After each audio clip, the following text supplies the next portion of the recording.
Jewish Education in Media is pleased to present L'Chaim, a program that highlights the people, issues, and events of importance to the Jewish community. Now here is your host, Rabbi Mark Golub.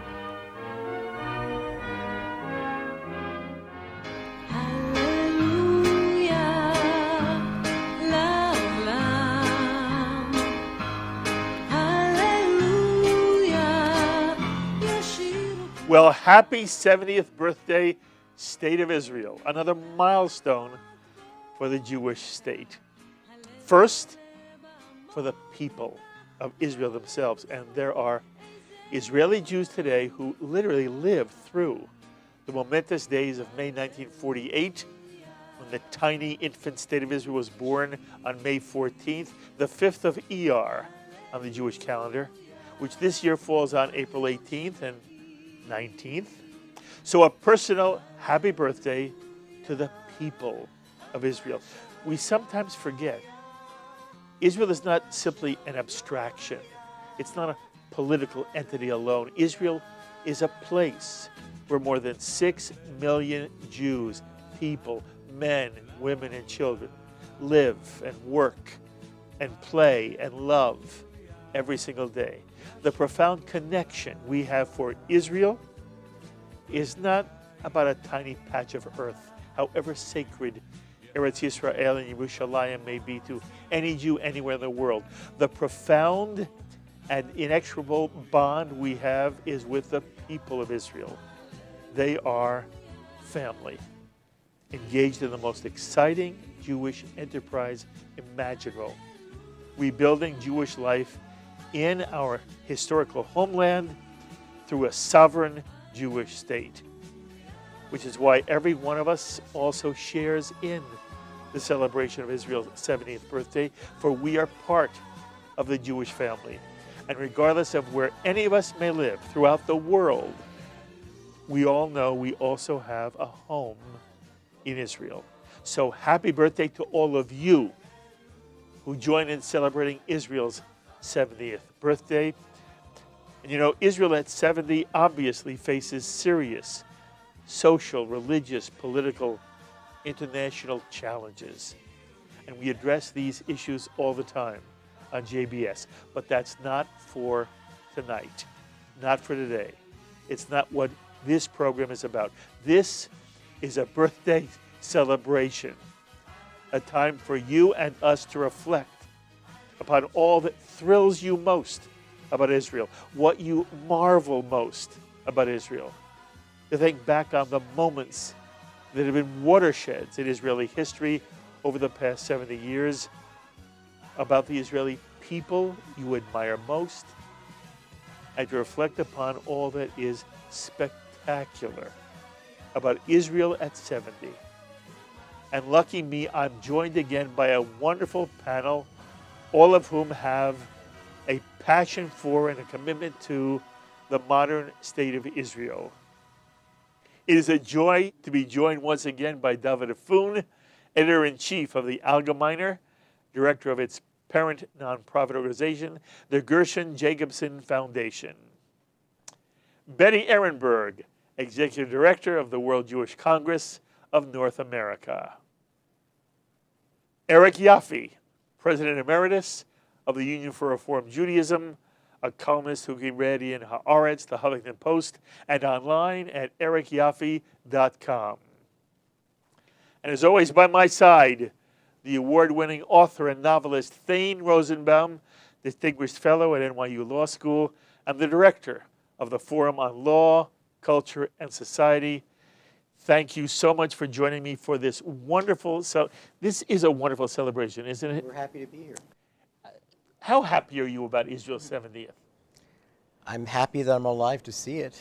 You know, I remember the Six-Day War, being very young, living in New York City, and people walked around not sure. I remember being 13 during the Yom Kippur War, and people weren't sure. That, you know, would Nixon come to the rescue? Would the Israelis push back the Egyptians? when you think of where Israel is now in a 70-year period, it is truly extraordinary. Extraordinary. When you think about what has been accomplished, I just read, was it just recently, Mark, that Israel is now, what did they rank, the 8th happiest place to live? The 8th, no wait, it's actually the 8th most powerful country in the world. Powerful country. And then Even there's though another they're small little right, country. 8th, and then there's also a number about a happiness quotient. They're, Dovid made they're it. higher than 8th. Yeah, and I think you're right. I think it's, yeah, and so to talk about a country, and this is a country that people associate with conflict, and yet, you know, it's an incredibly happy place. It's a resilient place. It's an innovative place. So yes, there's a great deal to be proud of. Are you happy about this? More than I could express. What is for you, Eric, what's the most special thing about the state of Israel for you? Israel is a miracle. Israel is a miracle. I can do what Moses couldn't do. I can walk on that land. I can plant there. I can build there. All that is possible because there is a Jewish homeland. And so many aspects. I mean, when Israel was founded, there were 600,000 people. 600,000, that's all. A little more than 500,000. And look what they have done in 70 years. They have built this defense structure because they're surrounded by enemies. They had the foresight to build a nuclear reactor so that it would provide an umbrella and make it impossible for them to be overwhelmed by those who wish them ill. They built this thriving economy, starting with nothing, no resources, tiny population, no support, and yet right now they have an economy that was one of the only Western economies that was barely impacted by the great collapse of 2008. What an extraordinary exercise in Jewish genius, and we don't appreciate exactly and precisely how miraculous this all is. Oh, that's beautifully said. Here, here. Betty, Totally. so Bowie, Beautiful. Betty, when's the first time you actually went to the state of Israel? 1965. What was the circumstance? You went before the Six-Day War. 1963, I think, actually. Even more before the Six-Day War. Yes.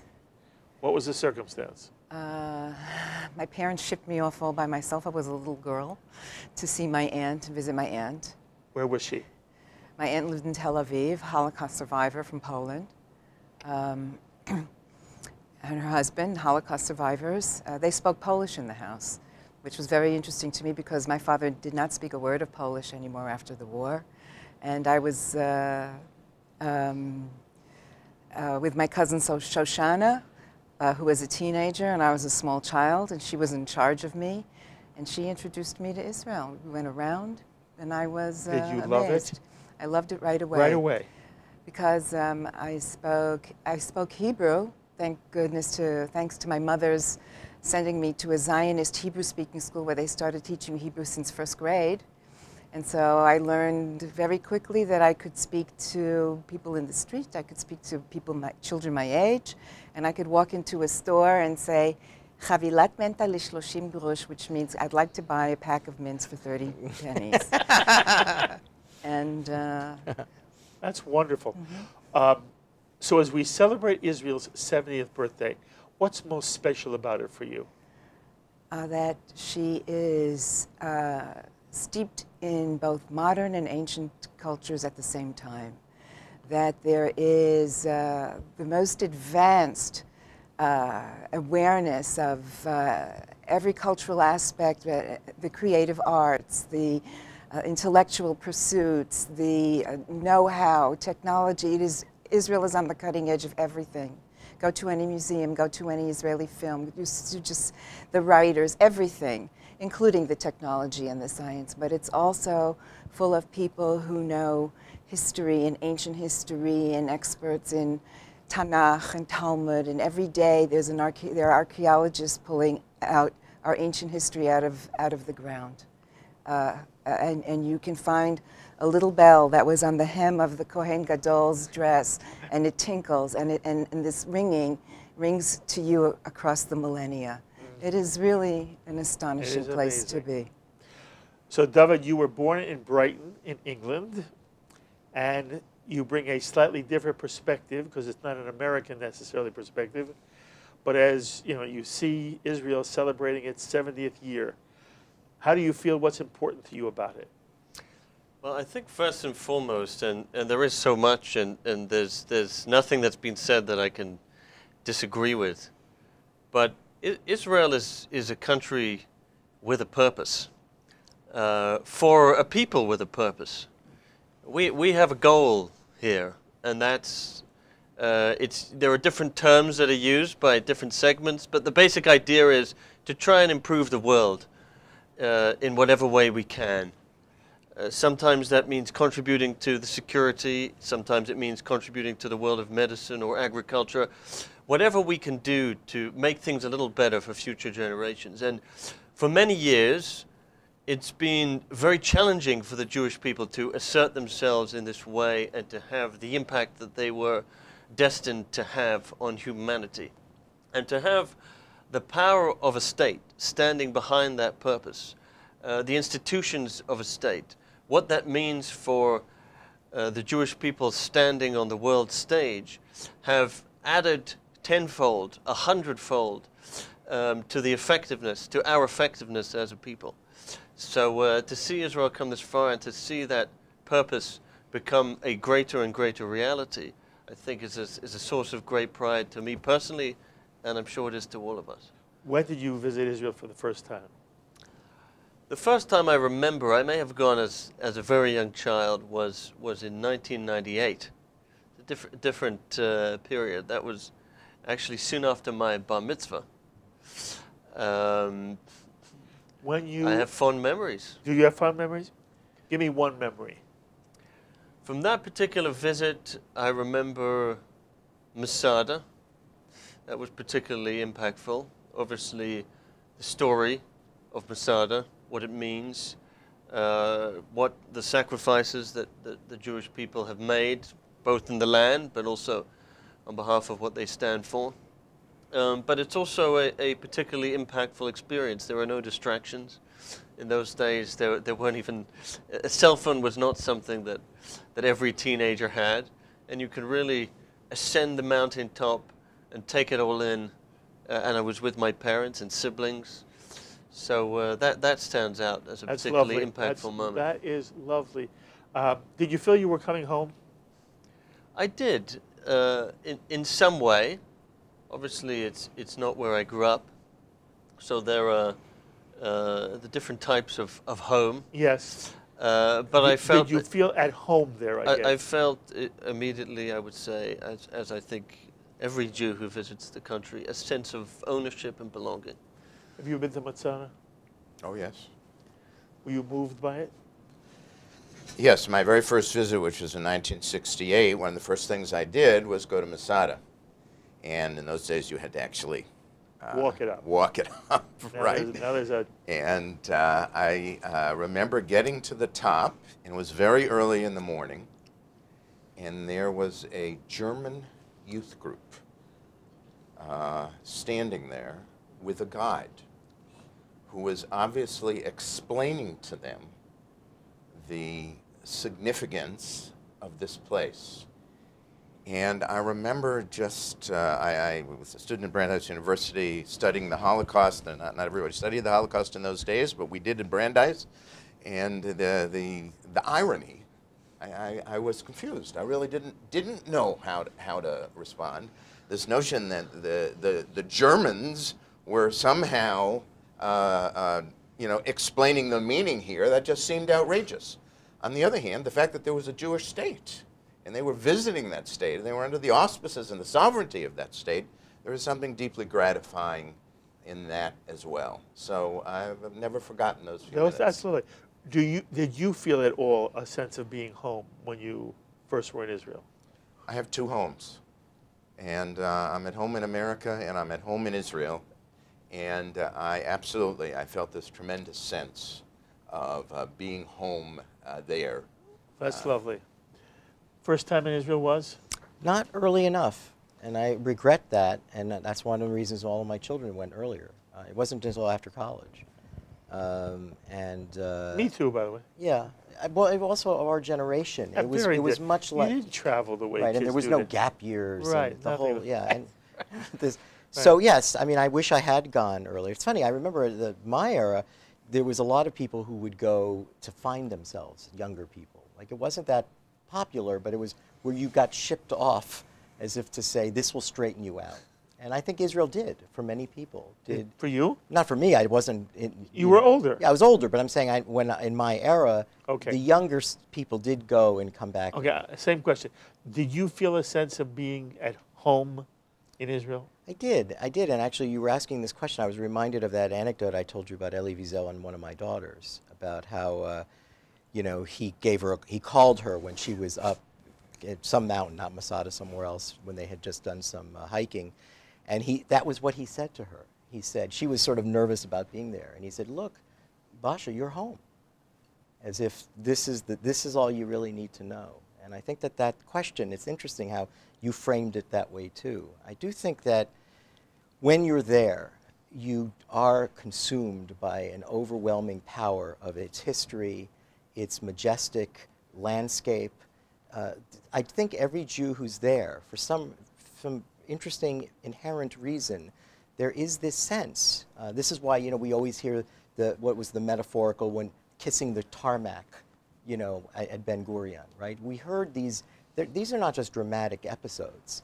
That it does give you this feeling, being at the wall, how extraordinary that was when it was finally possible after the '67 war for people to actually go to the wall. And I think that I don't know if the Irish don't feel that way about Ireland. No one's, and although I have weird feelings about Poland, this is a very special thing, a people connected to a homeland. Mm-hmm. I asked you if you felt home. You said yes. But you were telling me when you were a real child. When you go back for the first time as more of an adult, what is a memory that is special to you? I felt very lucky to be there. I felt very lucky to be there. I remember we were touring in places. The beauty of Israel struck me. We were touring places called the Red Canyon and a place called Mearat Hakemach, that I don't know how you pronounce it in English because I don't know it's a very dusty canyon. You had to climb it all. And I remember feeling at home in the desert, and I don't know why, but it was very beautiful and very mystical in some way. And I felt very close to Israel. So I will tell you a couple of things that I felt when I went to Israel that surprised me. Then First time? This is the first time. And whether anything that I experience is something you share, or you have something different that you want to say. I go in 1970 for the first time. I was working on a magazine called Shema magazine that Gene Borowitz has created. I was the assistant editor to the editor of his.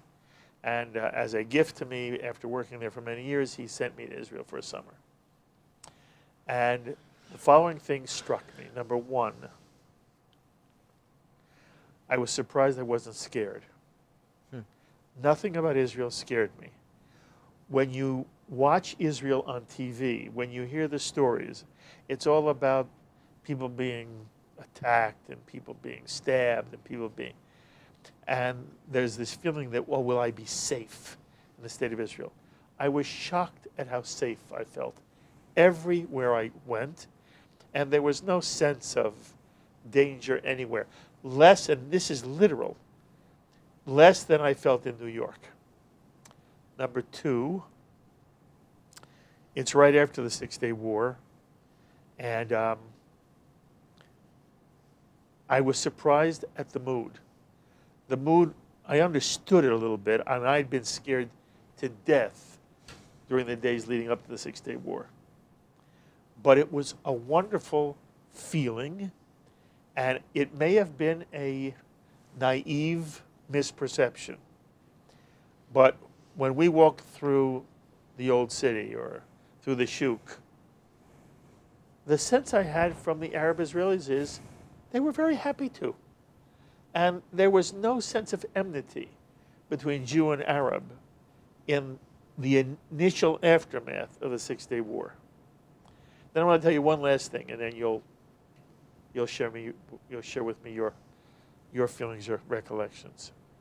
The most extraordinary moment I had in the state of Israel was when I went for the first time as a rabbi with my chavurah.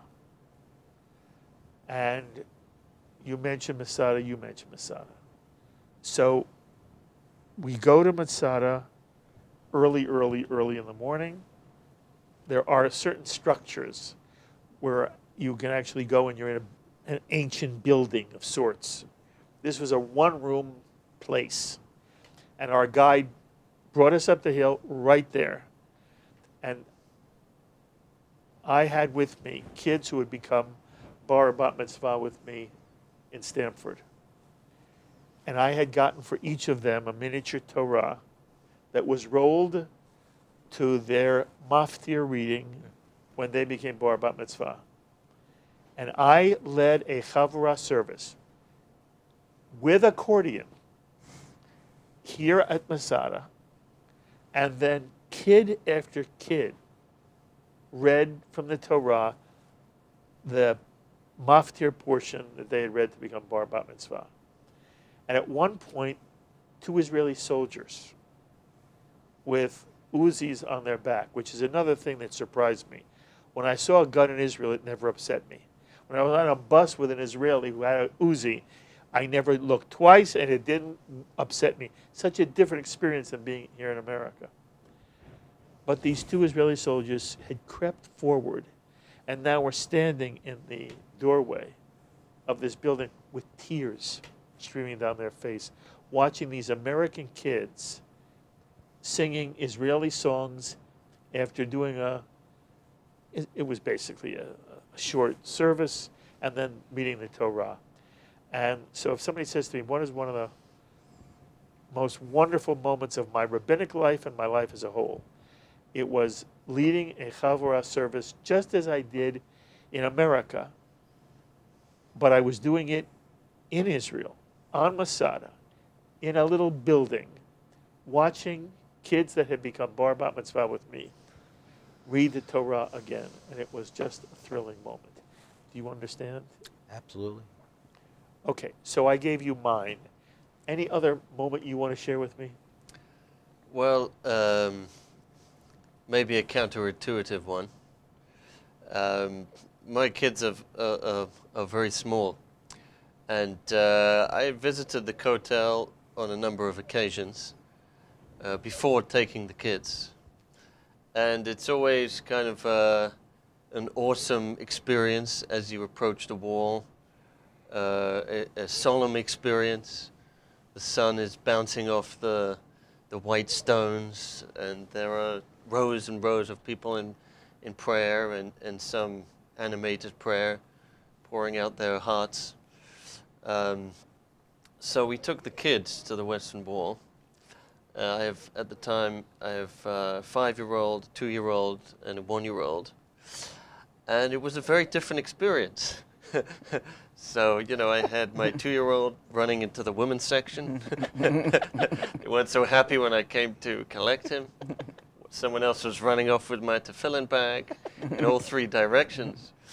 But I think it really brought down to earth and made real this concept of Israel at home, and what it means, to be at home in a place and to be comfortable there, and in the end of the day, to share that with future generations. Anybody else?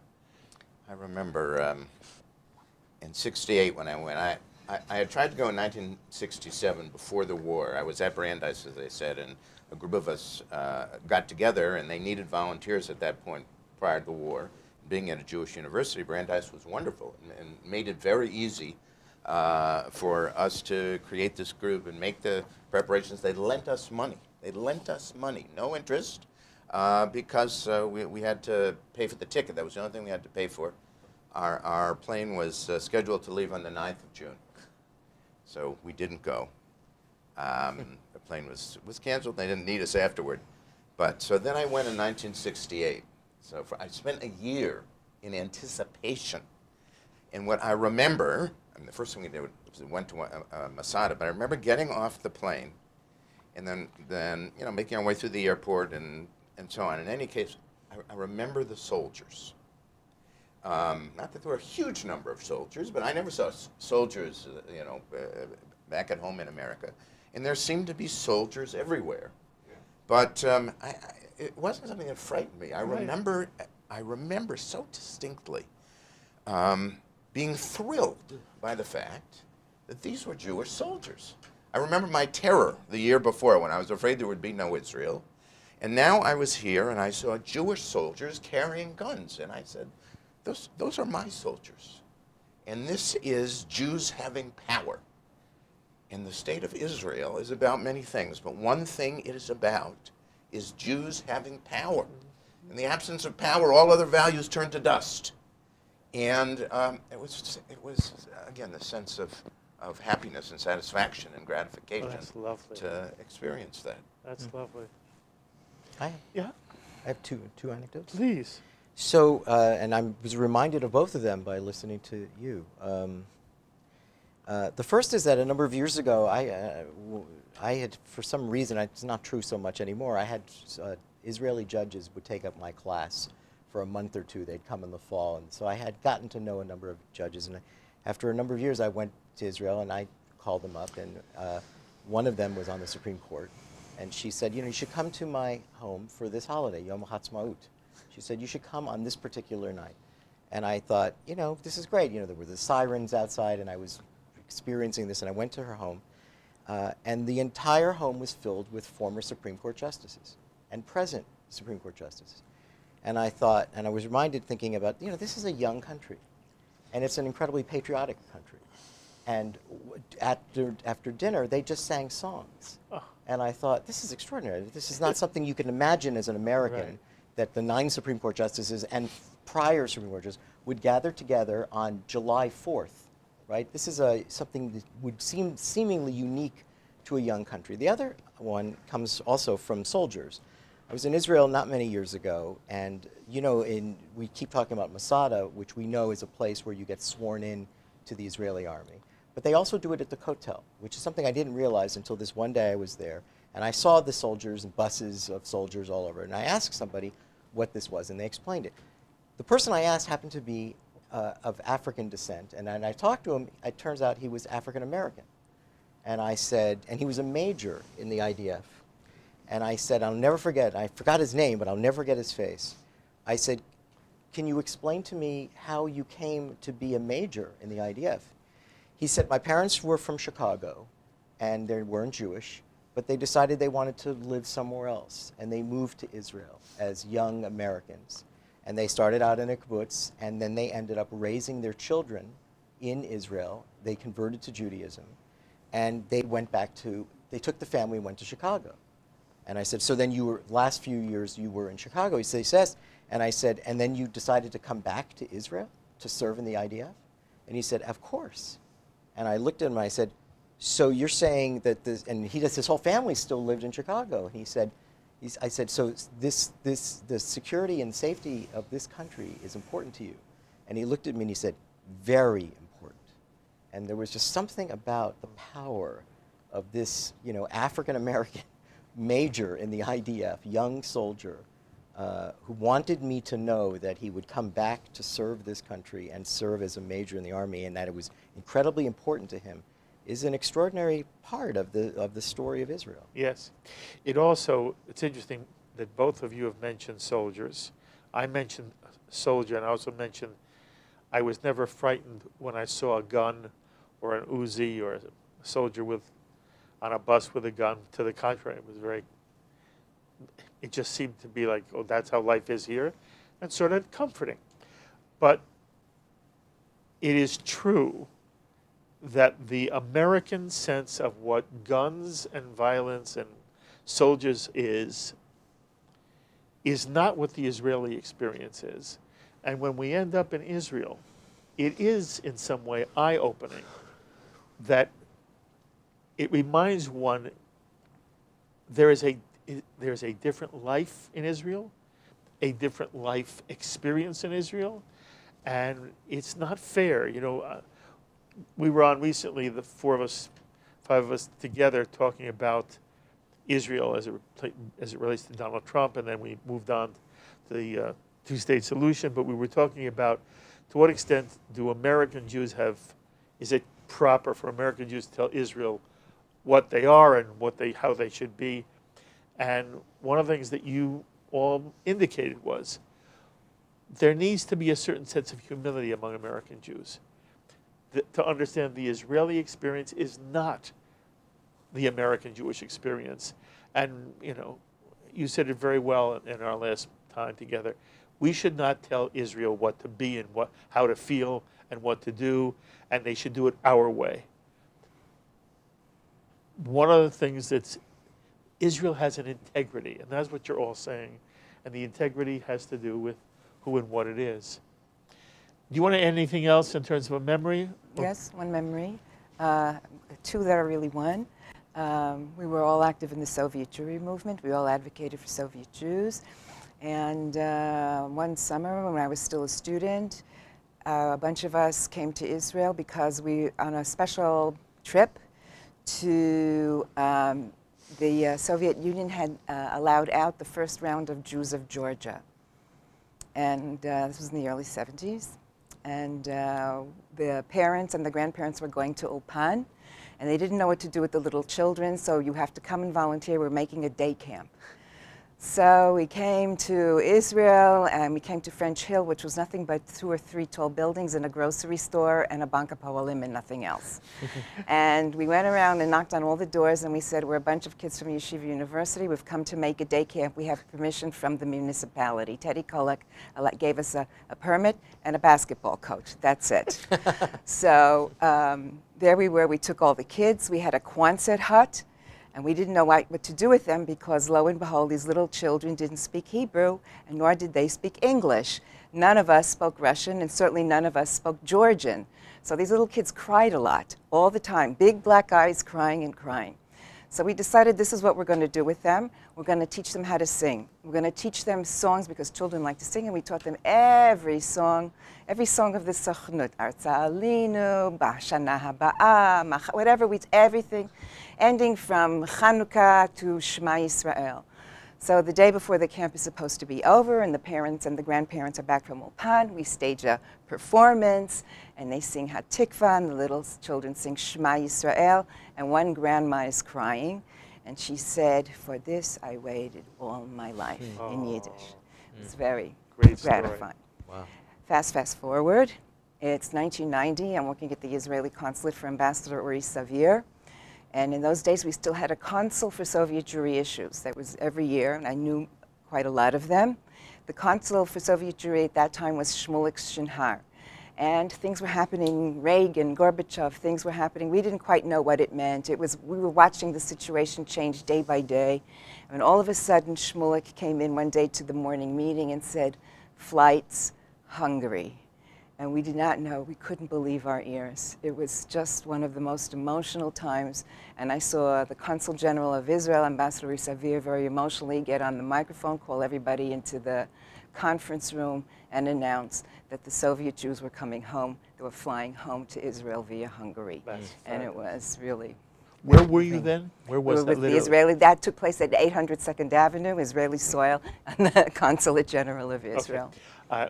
Uri Savir, of course, becomes involved in Oslo later on. He does. So you worked with somebody who made a major contribution to Jewish life. I did. I was all right, privileged. Dovid, I asked all of you to think of a few questions that I was going to ask you, what your answers are. What's the most important event in the sweep of Israeli history? Israel is 70 years old. So much has happened. Most of it either when people were children or even before we were born. But I don't care what it is, from your perspective, what do you consider the most important event in the sweep of Israeli history? Look, Israel is a country of important events. Obviously, as a small country and fighting for survival, every time that it's been able to overcome the odds has renewed its sense of survival and longevity. So I'll pick one that's maybe worthy of highlighting, or maybe not just one, but a theme. And I think that's been when the Jewish state has been able to step in various cases throughout the world to come to the rescue of troubled Jewish communities. That might be when it's been able to welcome them home and to help take them from the communities that they've been in to the Jewish state. But sometimes, and some of this has been covert and some of it's better known, or Entebbe is obviously quite famous. There were many Jews that were rescued that were not Israelis. Absolutely. There were so many examples. But I would say that whenever we have a situation where the Jewish state is able to stand up in defense of vulnerable Jewish communities around the world, it helps reinforce one of the key aspects of why Israel is so important. Remind us why it's so important. All right, Betty, for you, most important event in the sweep of Israeli history, 70 years. Oh, God. There are many most important events, but I'll go back since I left you in 1991, in under 36 hours. 14,500 Jews from Ethiopia were flown from Ethiopia by airplanes, about 28 airplanes up in the air almost at the same time, with the help of 400 buses on either end of the operation, and paramedics and doctors on the flights, and they were coming home, and it was because of Israel and American Jewry who raised money, and Israel and American Jewry who raised pressure, and President Bush, one who wrote a letter to the new Ethiopian administration at the time. But what was most touching was because people were always asking, well, how do you know they're Jews? They've been away for so long. And so Uri Savir and Shimon Peres were accompanying one flight. And they said, and Uri came back and said to me, you know, Betty, when they were praying, I understood their prayers. They're Jews, which is amazing. That's lovely. That was the Entebbe. I'm sorry, the Operation Solomon. Right. Before Operation, after Saving Operation Ethiopian Jewry. 14,500 in under 36 hours. And since we have just finished Passover at this taping, the Torah tells us that God took out a nation from a nation. And this is, I think, something to remember at this time of Passover when we have talked about God taking out a nation from the midst of another nation to set it free. Fabulous. It's interesting. Both of you sort of picked on the same theme. All right, Eric, for you, most important event in Israeli history over the sweep of 70 years. When I lived in Israel, 71, 72, and I was a student at Hebrew University. I didn't actually live on the street, but the one street over was Kaftet B'November. So the partition resolution and the events leading up to it. If it was before the formal creation of the state, obviously, which was dependent upon this, but which came the following year.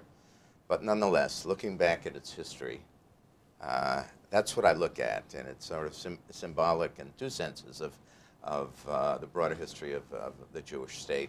First of all, this sort of ferocious internal debate among the Jewish people about partition and what were we to do. It wasn't as if we were united. We were not united. And the great leaders of the Jewish people entered into this vociferous back and forth. Should we accept this? What can we accept? Can we get more? And so on and so forth. It was the great Jewish leaders, in some sense, at their best, arguing a critical issue about the fate and future of the Jewish people. And second of all, we saw that we're part of a broader world, and the broader geopolitical picture ultimately has tremendous impact on the Jewish fate. Why did the partition resolution pass, Kaftet B'November? Because there was a moment, a very brief moment during the Cold War when Soviet interests and American interests came together and coincided, and they actually agreed on something when, generally speaking, they agreed on nothing. And they both agreed for different reasons that they would support this resolution, the British would leave, a Jewish state would be created. That in and of itself was quite an extraordinary miracle. And that minute passed very quickly, and then the Russians and Americans went back to not agreeing on anything. But it's a reminder to us that, the Jewish state lives in a world we're dependent in some measure on the will of the great powers who will determine our fate. Yet at the same time, now that we have our own state and our own government and our own army, we can have a greater impact on what the world can and cannot do to us. Very beautifully said. So you're picking November 29th, 1947, 47. before the state was established, as basically the precursor moment that makes the state possible. It makes the state possible, and was the pivotal moment, in my view, in the history of the state. Okay. Thane, most important event in Israeli history over 70 years. The Eichmann Trial. Ooh, how interesting. Tell us why. It had everything. The Eichmann Trial actually has everything. First of all, it takes place in the early 1960s when the Western world in particular are reading Ian Fleming James Bond novels. And everyone's obsessed with espionage, the Cold War, the KGB, the CIA. And Israel pulls off the kidnapping of a lifetime. They take a former mass murderer, they kidnap him, they drug him, they put him in an LL in Argentina, in Buenos Aires. They put him in an LL uniform as a sick pilot. He's all drugged, and they take him back. They actually, it's such a complicated story. They ended up faking an entire ceremony where they brought the State Department. Abba Eban comes to Buenos Aires in a plane to honor, I forgot what it was that they were honoring, and it was all a ruse. Even the people on the plane didn't realize that the reason the plane was in Buenos Aires, there were no El Al flights to Buenos Aires. The first time an Israeli flight came was to bring Eichmann back, and it was a ruse. It was as if they're here for for diplomatic reasons, when it was really there to take. The plane ended up being empty, except for the kidnappers and Eichmann.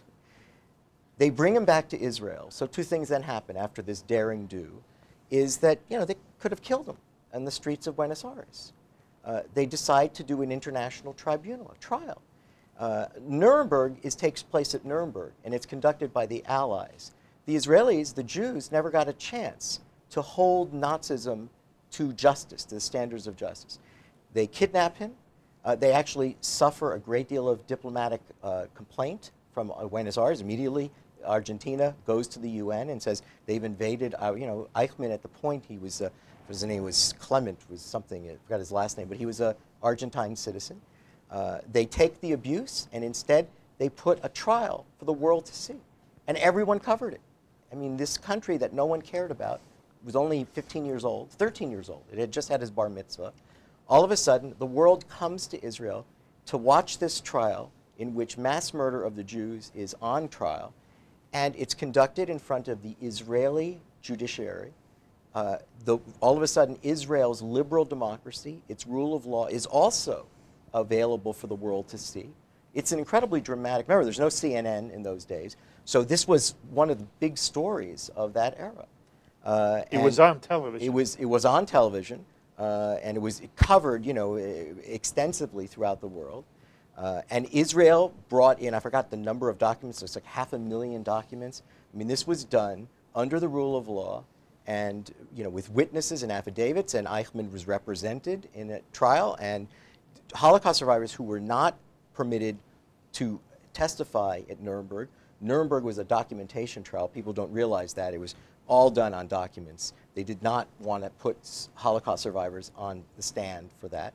But this is all the survivors. So all of a sudden, Israel itself, for 13 years as a new country, hadn't really confronted the fact that so many of its population had numbers on their arms, or were somehow Europeans that were now just survivors.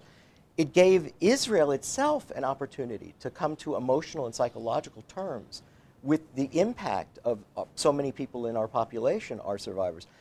They would get to watch them on television, crying, telling their stories. And of course, Eichmann was guilty and was hanged. It just, if you think of the drama of it, and if you think of its global significance and its moral significance, and that it ended up becoming a showcase on Israeli justice 13 years into its making. It's a pretty extraordinary tale. Fabulous. Don't you wish you could have covered it? Oh, I would have. You would have loved it. I wrote But you know about. who broke the story?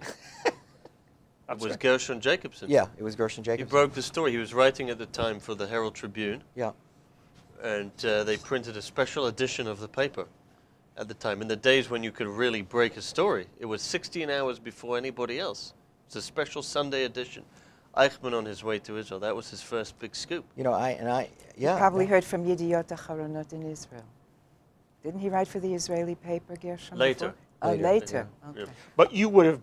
It would have been just wonderful had you. I been ended able to up do writing it. about the 50th year anniversary Yes, you did. for the foreword, a long essay it was something that I've always wanted to attach myself to. Well, because you've the done it. story Good, is yeah. so extraordinary. Okay. Well, listening to all of your such interesting, mine are so banal here, but I'll give them anyway. First of all, for me, the Six-Day War was a turning point for Israel, and we're not going to go into it in length, but we all know it changed not only the state of Israel, and it changed it overnight. And all of a sudden, the image of the Jew was no longer the old bent-over Jew with a kaftan and a Talmud under his arm. It was a young Israeli soldier, a woman no less, with a strap of bullets across her chest and this gorgeous smile. And Israel was young, and it's the picture of the, the Israeli soldier going through the Suez Canal with the rifle above his head, the captured Egyptian rifle. It just changed the image of the Jew for the Israeli, but also for world Jewry. We all changed. And all of a sudden, there was a pride that people had in Israel that they didn't before. It woke up Soviet Jewry, which we then saw make this miraculous aliyah to Israel. And that, too, changed the character of Israel. So for me, both personally and in terms of my understanding of the sweep of history, the Six-Day War, which also changed the geography to the point where we have the kind of discussions we have here all the time, and they will go on for who knows how long. And the other thing for me was, I was so glad you had the insight to say something that happened before the establishment of the State of Israel. Because it seems to me that what we really recognize is David Ben-Gurion, there was debate before David Ben-Gurion announced the Declaration of Independence of the Modern State of Israel. There were people in the Yishuv, in the Zionist organization, who believed it was the wrong time. And Ben-Gurion says, it's now or never, and it was a courageous, historic step. He knew there would be blood shed because of it, but he changed Jewish life forever by having the courage to announce the Declaration of Independence on the 5th of Iyar, May 14, 1948. So for me, those two events are what I see as the most important events. As you all have said, in a 70 years of so many, all of us could give 10 important events. Okay, Betty, who is your political hero? Your Israeli political hero? Well, Chaim Herzog, Chaim Herzog. tearing up the resolution, Zionism is racism. At the time, he was United Nations ambassador. Which is not really a political position in the sense that your government appoints you to make Israel's case in the community of nations, and the atmosphere there, no matter what political persuasion the ambassador is really irrelevant. The ambassador, he's in hostile territory. That was probably the most hostile when the international community, unlike in 1947, had the audacity to say that the national movement of the Jewish people was racism. And he said it's not worth a piece of paper it's written on, and tore it up. That's and a I think lovely moment to that remember. was inspiration for all of us who advocate and are active and who know we have to stand up. He also, of course, was responsible for the creation of the Israeli Air Force. Yes, he was. Good choice. Okay, Dovid, your Israeli political hero. So it has to be a political hero. If you want to go right now to another hero of yours of Israel that's not political, that's okay too. I think there are so many political heroes. There really are so many political heroes. And so many examples where political leaders really stood against the tide to do what they felt was right. I have a personal hero who wasn't political, Okay. but played an important role, I would say. My grandmother is a Holocaust survivor. She escaped at a very, very young age on the Kindertransport from Vienna to England together with 3 of her sisters and 1 of her brothers. Her youngest brother escaped to Palestine at the time. Both of their parents were killed by the Nazis. He was an incredible fellow, a medical student. There are some accounts, people who knew him.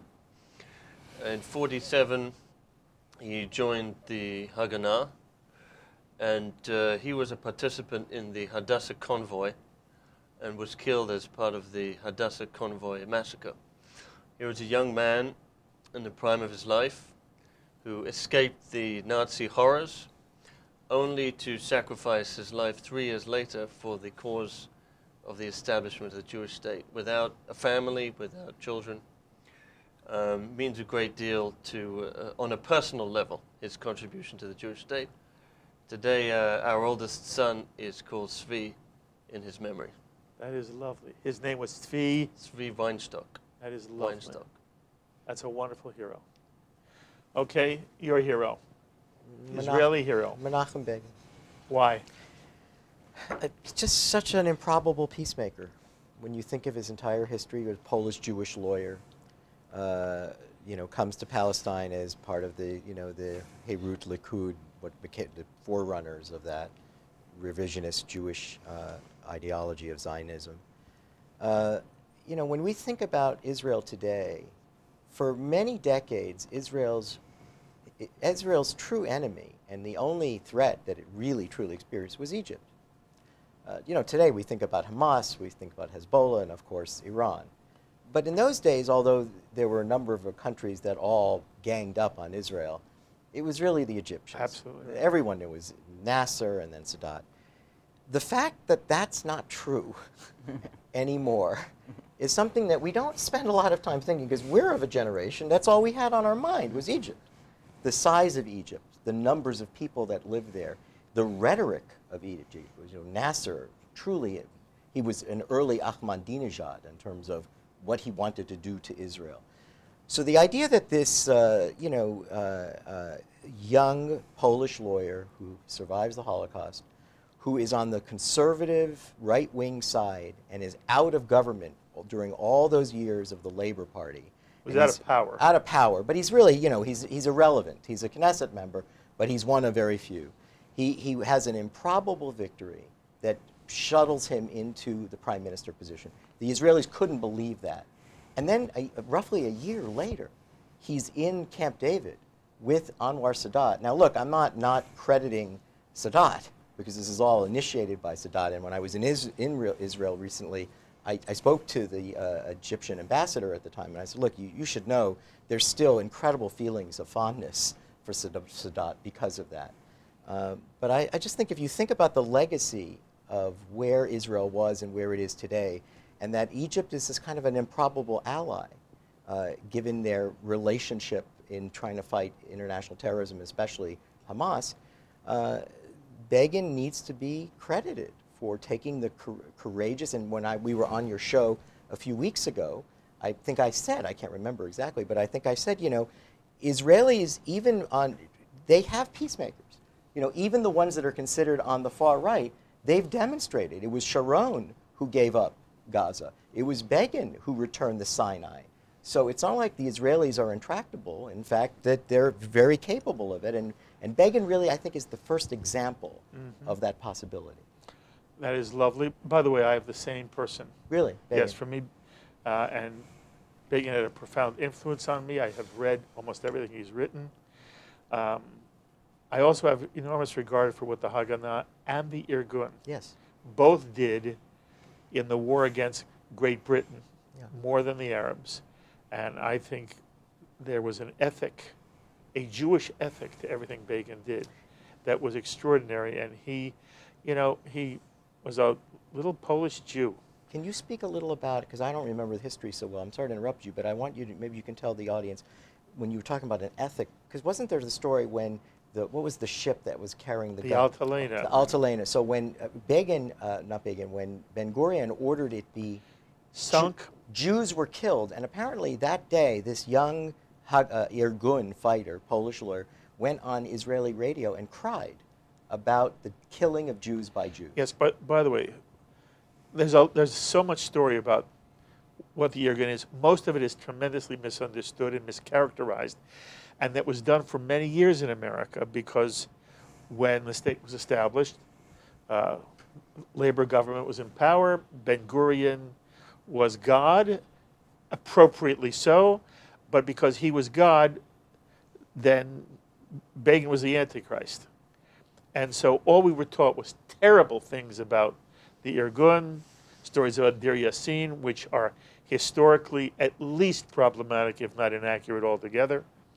And what you had was, during the early days, prior to the establishment of the State of Israel, there was something called a period of the Saison, where the Haganah went after Irgun. And Begin ordered, no Jew will ever lift a hand against another Jew on our side. And they didn't. And when the Altalena was sunk, Begin had smuggled arms into the infant state, the emerging state of Israel, when the Tzahal needed arms desperately. And Ben-Gurion was so suspicious that Begin was planning a coup which had no historical basis at all. Simply because he's dealing with guns. That he ordered the sinking of the Altalena, which was carried out by Yitzhak Rabin. Right. And Begin was on board that ship, refusing to get off until they picked him up and threw him overboard. And his ethic was, you never, ever lift a hand against another Jew. And when Begin ever traveled outside of Israel, he would never criticize the existing Israeli government, even though he was very much ideologically opposed to many of the things that the government was doing. One should also mention that when Begin was elected, he was elected in large measure because of the Sephardic vote in Israel. And up till then, it was all Ashkenazic. Right. And he was the first to represent what was then the minority population of the state of Israel. And a devalued one. Tremendously devalued. Right. So, look, he is a controversial figure to many. But to me, there was nobody like him. He was deeply, deeply observantly Jewish. This was a Jew. And by the way, that doesn't mean that Ben-Gurion wasn't. But Ben-Gurion represented the secular Israeli who came from Yiddishkeit, but rejected it entirely. From Ben-Gurion's perspective, it was all about the Bible. We were not there because of rabbinics. We were there because we had a biblical history. Fine and good. But now you've got a Jew, an observant, committed Jew. And what was interesting for me, Eric, is that when he was elected, it shocked American Jewry. The chairman of the Conference of Presidents was Alex Schindler, who was the head of the Reform movement at the time. Alex Schindler went out of his way to introduce Begin to American Jewry, and Schindler and Begin became very profound friends. And one of the most wonderful interviews Begin ever gave was to Alex Schindler when Schindler did a movie with him at the UHC building. That's what it was at the time. And so, for me, Begin occupies an incredible role. And many people just detested him, but for me, he was a hero. Okay, we want to know your hero. Maybe there are numerous candidates. You've mentioned all of them. Maybe I'll go with Sharon. Interesting for you. I'm a man of the left, Yeah. and so I could easily have picked Ben-Gurion or Rabin or Peres, all people that I admired. I actually met Ben-Gurion once, which was a Were you? Did you? I'm jealous. I met him in Brandeis shortly before his death. He came to meet with students, and there were maybe 30 of us there. And what do you think he said? What did he say? Come to Israel. Yes. He said, why aren't you in Israel? But I'm going to pick Sharon. I knew Sharon a bit. I don't want to overstate that. It was more than a bit. And I admire a particular kind of political courage. All these men had political courage, as did Golda Meir. But I admire courage of a leader who can stand up against his own camp. And the truth is that is not common. It's a very rare phenomenon, including in Israel, certainly now. Sharon was a man that I detested for most of his life. I wrote a cover story for the Reform magazine attacking him, calling him all kinds of names. And then he became prime minister, and he made the famous statement, "Masha ro'im mipo, lo ro'im misham." What you see from there, it's not what you see from here. And he understood that there was a different reality, and that as prime minister, despite the fact that he in many ways was the founder and the champion of the settlement movement, he had to do things that involved dismantling settlements and changing the dynamic and pointing the country in a different direction. And how did he do it? In a democratic way. He went to his party, which is a party of the right, and said, this is what I want to do. And he was defeated. He put up a fight, and he was defeated. And then he said, all right, we've had a democratic process here. My principles are my principles. I'm doing what I think is right and necessary for the state of Israel, even though it's very painful for me. I'm starting a new party. And this is what this party stands for. And those who are with me, join me. And many of the best and the brightest in Israel, and certainly in the Likud party on the Israeli right, did exactly and precisely that. If Sharon had lived, I believe there'd be a different political reality in Israel today. He would have begun a process that would have led us to a different place. So I had enormous admiration for that kind of political courage. And despite the differences that I have, we need to remember that. That's beautiful. By the way, 2 prime ministers died, and their deaths had tremendous impact on the way in which Israeli history moved, Sharon and Rabin. Right. Would you agree? I absolutely would agree. Rabin, one word. I remember, people don't remember, when Rabin became prime minister in the early 90s, he started talking about Iran. And when he gave, justifications for Oslo, that he was torn about Oslo. I mean, he was very uneasy about all of its implications and so on and so forth. But when he talked about it, he said, why do we have to be concerned about seeing if we can find a way, if there's any way to move forward? And he said, the reason is because of Iran. There's this country, and it's going to be a threat, and we need to be ready. And we don't want to be distracted by other things if there's any possible way around that. To read that in 1992 Amazing. was absolutely extraordinary. He was a man of great foresight. Lovely, lovely. And as you talk, it reflects for me what Israel is about. It's about the people of Israel. Again, very often we don't talk about it in those terms. Israel is extraordinary because of the people who were there. It's wonderful that we're in Eretz Yisrael, but every now and then the Israeli people get a bad rap. They're impatient and they're pushy and the cab.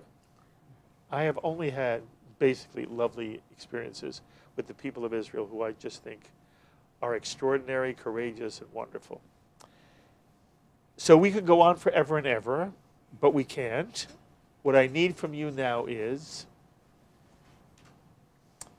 what do you think, what do you hope for the state of Israel now? as it begins its next 70 years. Dovid, what's your hope and your wish for the state of Israel? Well, I think we're starting to see the realization, actually, of that wish, or of what Israel is, what we've always wanted Israel to be and become, and that is to take a place among the nations of the world that is respected, that is equal, that is sought after. And I think, just to take, we're looking back quite a bit in all of our discussions so far. And I know that, to bring us to the modern era, more contemporary age, there was a great deal to say about Prime Minister Netanyahu, certainly in terms of his domestic policies.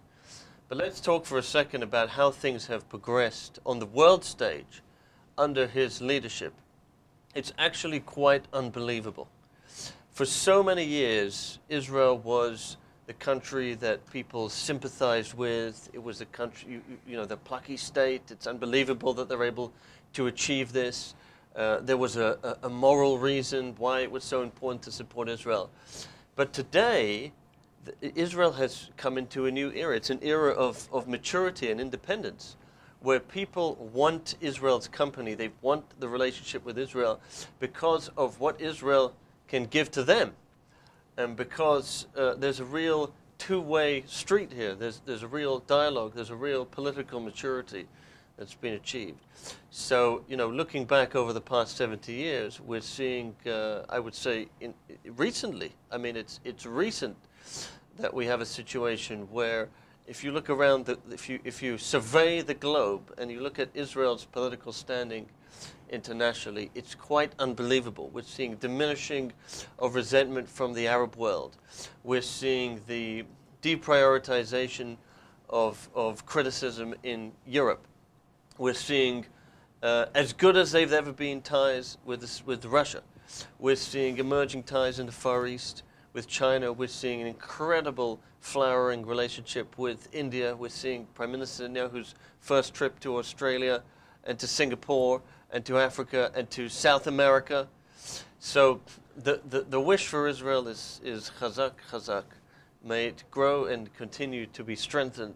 And this era of the new Israel, the independent Israel, the assertive Israel, the Israel that is an equal among nations, long may it continue and grow. That is wonderful, Dovid. Beautifully, beautifully said.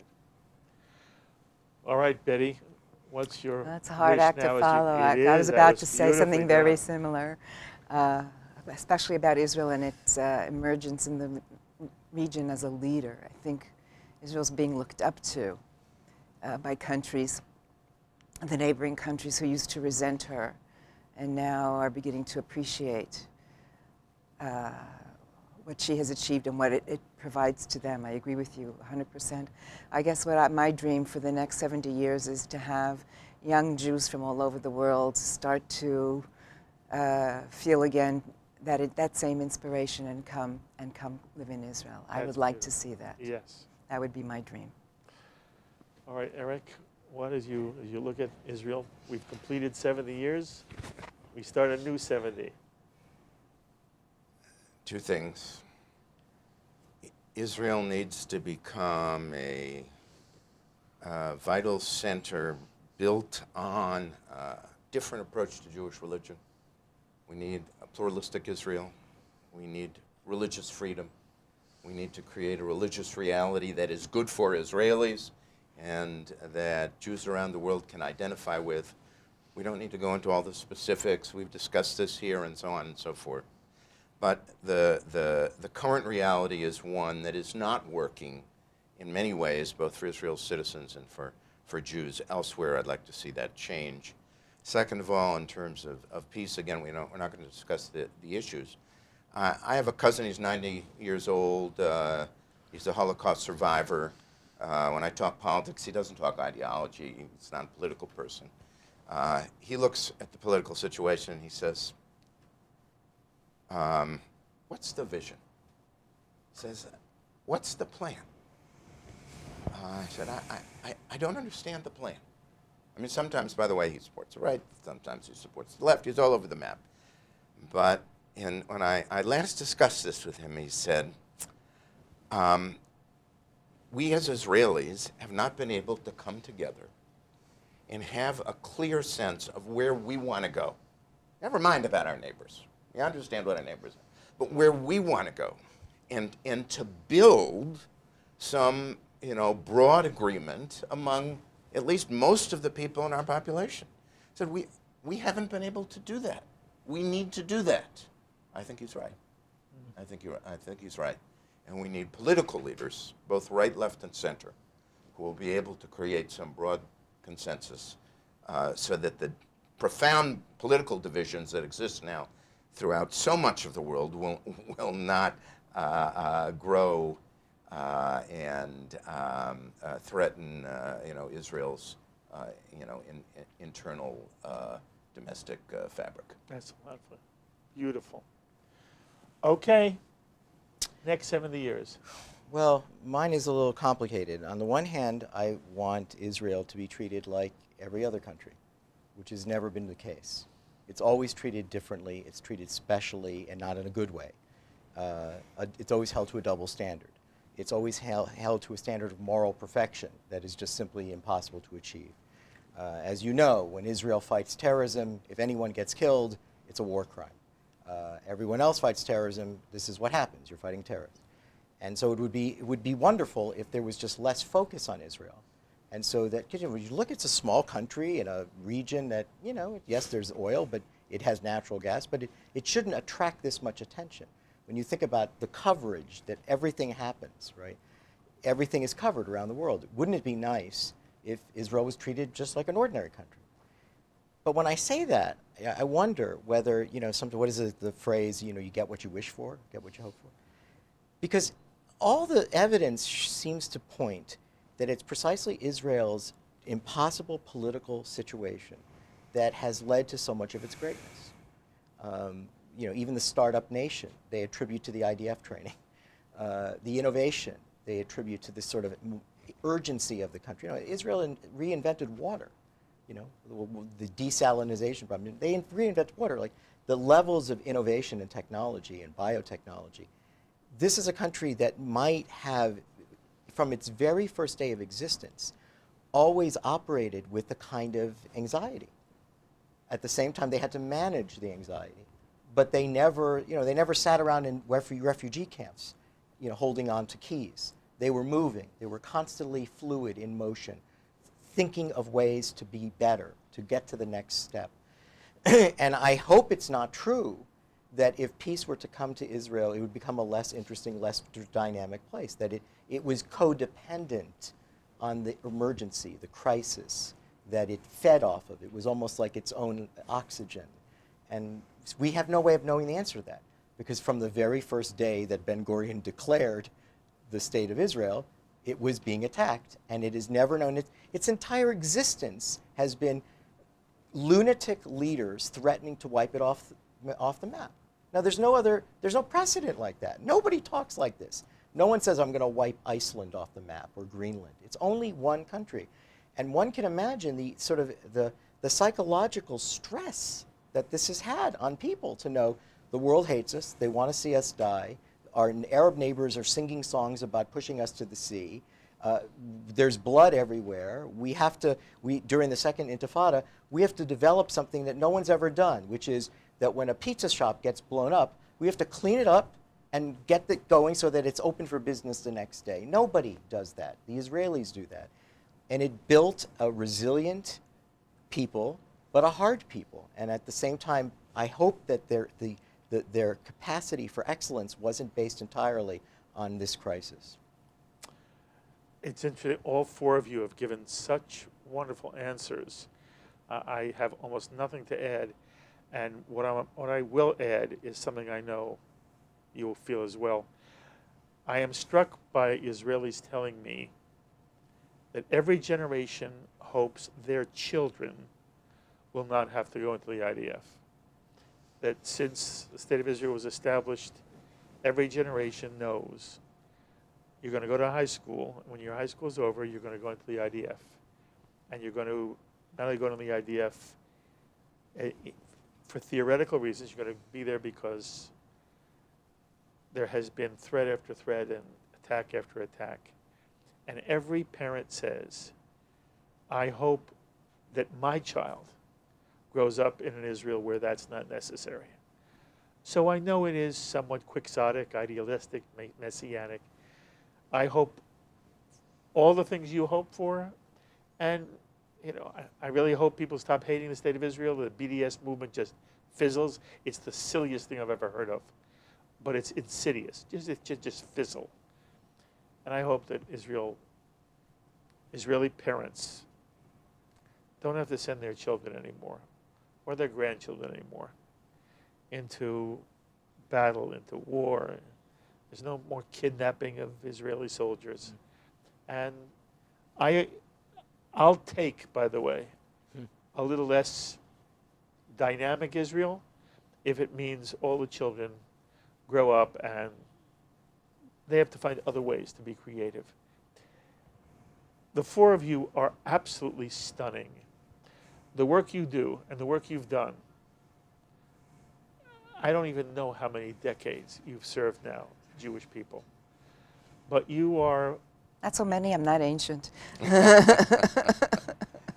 You're a giboret. No, You are a no, hero. Mark, Yes, you please are. don't. You're a hero of Jewish life. No. You and I never go anywhere we don't see each other. That's true. Because you're everywhere. You're ubiquitous. It's the ubiquitous Betty Ehrenberg, that you should be told how extraordinary your contribution is to Jewish life. And I'm honored every time you make a trip and come sit in that chair, and you make not only JBS, but the audience that watches better for your presence. Mazal tov to you. Thank you. It's a pleasure to be here.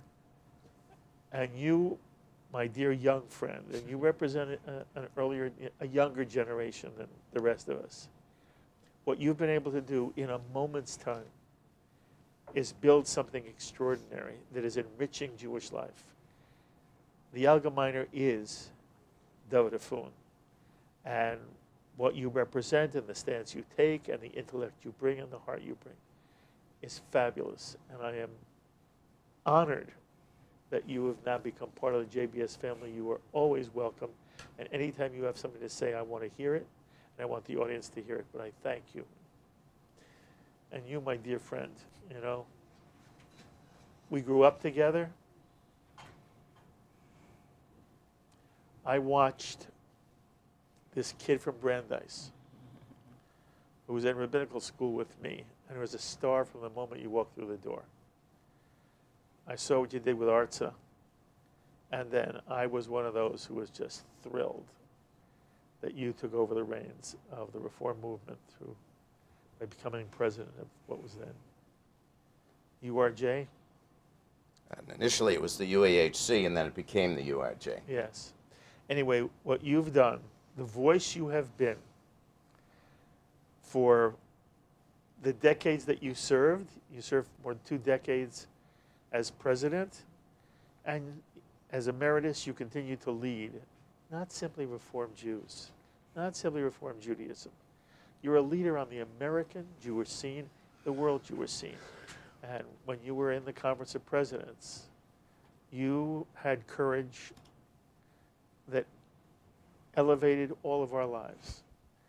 And now you write, and you're thoughtful, and you're passionate, and you have a gorgeous, wonderful heart. So it's silly for me to say, but I'm proud of you. I was a hair older than you. I'm a hair older than you. We're the old guys. We are. But I am so proud of you, and it means the world to me how much time you give to me and to JBS. Thank you very, very much. And you and I have built something together now. And everywhere I go, people talk to me about Thane Rosenbaum. And I didn't know who you were and what you'd written and the contribution you've made through your books. Secondhand Smoke and Elijah, it's just incredible. How Sweet It Is a different kind of book. But it's a book about what it means to be a Jew. And there again is in you an ethical sensitivity, a liberal commitment to justice. And yet, as you said a couple of weeks ago, you're not blind, and you're not stupid, and you're not dumb. And you are able to both see and evaluate the problems that confront the state of Israel in a most honest, courageous, brilliant way. Thank you, Mark. And that you then spend so much time with me, and you always say yes to me. No matter what, you say yes. We're brothers. The JBS audience matters to me. Okay, I can't thank you enough. All four of you. Thank you, thank you, thank you. This has been our little look together as Israel celebrates its 70th anniversary. The thoughts of Dovid Efune, Betty Ehrenberg, Eric Yoffie, Thane Rosenbaum. I hope they've added to your celebration of Israel's 70th as they have to mine, as they enrich me all the time. I invite you to be in touch with me with any thoughts or comments you may have about the 70th anniversary, about anything they've said. Who are your political heroes? What's the most important moment in Israeli history to you? Do you have a moment that's a special memory? You write me. We'll talk about it on JBS. And I hope all of you take pride in the state of Israel. And in some way, as I said at the beginning, it's all about family. And we are family with the people of Israel. The JBS family is part of a large Jewish family with a heart and center in Israel, Yerushalayim, and the entire state.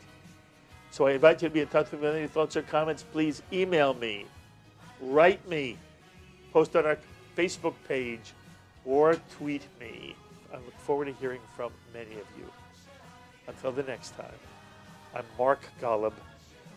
L'chaim, my friends, to life. Am Yisrael Chai. Be well, my friends.